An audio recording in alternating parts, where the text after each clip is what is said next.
धर्म के आधार पर देश को बांटते, जो ऊंच नीच का कारण बन जाते हैं, ऐसे कानूनों को आधुनिक समाज में कोई स्थान नहीं हो सकता है। और इसलिए मैं तो कहूंगा, अब समय की मांग है कि देश में एक सेक्युलर सिविल कोड हो।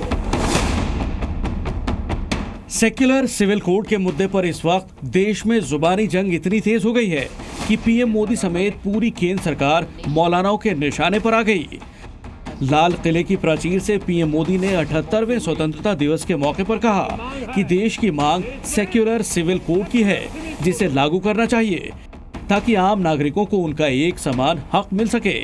पीएम मोदी ने इस दौरान देश में 75 साल से लागू कम्युनल सिविल कोड का भी जिक्र किया।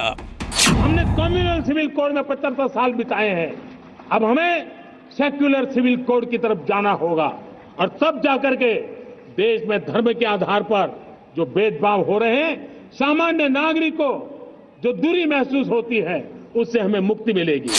प्रधानमंत्री मोदी के इसी बयान पर मौलानाओं की फौज भड़क गई। सेक्युलर सिविल कोड यानी यूनिफॉर्म सिविल कोड के मुद्दे पर मुस्लिम पर्सनल लॉ बोर्ड ने कड़ी आपत्ति जताते हुए साफ कर दिया कि उन्हें सेक्युलर सिविल कोड मंजूर नहीं। All India Muslim personal law board की तरफ से जारी बयान में कहा गया कि पीएम मोदी का बयान आपत्तिजनक है। पर्सनल कानूनों को सांप्रदायिक कहना आपत्तिजनक है। यूसीसी किसी हाल में मंजूर नहीं है। यूनिफॉर्म सिविल कोड का विरोध करते हैं। देश को जानबूझकर गुमराह किया जा रहा है। देश को यूसीसी की जरूरत नहीं, हर हाल में यूसीसी का विरोध करेंगे। All India Muslim personal law board के बयान के बाद लखनऊ में भी मौलानाओं ने इसका विरोध कर मोदी सरकार पर मुस्लिमों को दबाने का आरोप लगाया।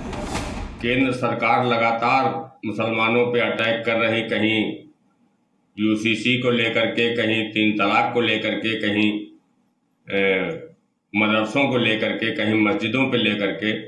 इस तरीके से यूसीसी यह एक क्रिमिनल कानून है, इसको बदलने की ज़रूरत है और हमें तो सेकुलर सिविल कोड की ज़रूरत है।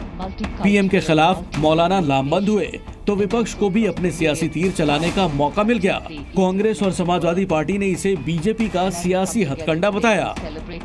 कोई भी कानून में आप परिवर्तन करेंगे तो सबसे चर्चा किए बगैर करेंगे तो वही होगा जो किसान कानून के साथ करना पड़ा, आपको वापस लेना पड़ा। भाजपा सिर्फ पॉलिटिकल टूल्स के रूप में इसका इस्तेमाल कर रही है। उत्तराखंड की यूसीसी ले आए, उसमें दूसरे वर्गों को उन्होंने बाहर रखा। आखिर जब आप यूसीसी ला रहे हैं तो किसी को बाहर रखने का क्या मकसद है? यूसीसी आए तो सभी लोग उसमें शामिल होने चाहिए। इसकी आपत्ति सिर्फ मुसलमानों को ही नहीं है, आदिवासी समाज को भी है, नागालैंड में है, तमाम ऐसे लोग हैं जो इस पे आपत्ति दे रहे हैं। यूसीसी पर जारी विवाद के बीच वक्फ बोर्ड की जमीन के मसले पर भी भड़के मौलानाओं ने पीएम मोदी को घेरने की कोशिश की। मौलाना कल्बे जव्वाद ने वक्फ बिल 2004 का विरोध करते हुए केंद्र सरकार पर जोरदार हमला बोला। उन्होंने इसे सांप का बिल बताते हुए धमकी दी कि जो गलती कांग्रेस ने की वही बीजेपी भी कर रही है, जिससे उनका हश्र भी बुरा होगा। बदमाशियां कांग्रेस ने शुरू की हैं और ये उनके रास्ते पर चल रहे हैं बीजेपी वाले।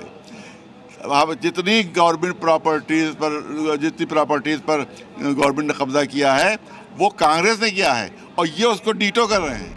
मौलाना कल्बे जव्वाद यही नहीं रुके। उन्होंने दावा किया कि इस बिल को पूरी प्लानिंग के साथ वक्फ को बर्बाद करने के लिए बनाया गया है।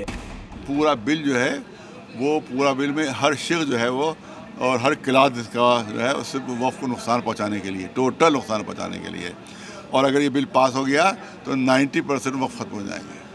90 यही प्लानिंग गवर्नमेंट की, 90% वक्फ खत्म कर दे। इस बीच मौलाना कल्बे जव्वाद के दावों पर भी बयानबाजी तेज हो गई। वक्फ की जमीन का मसला हो या सेक्युलर सिविल कोड का, मौलानाओं का आरोप है कि मुस्लिमों को दबाने के लिए बीजेपी साजिश रच रही है, जिसका वो हर हाल में विरोध करेंगे। दिल्ली से अंजलि सिंह और लखनऊ से मयूर शुक्ला, जी मीडिया। जी न्यूज़।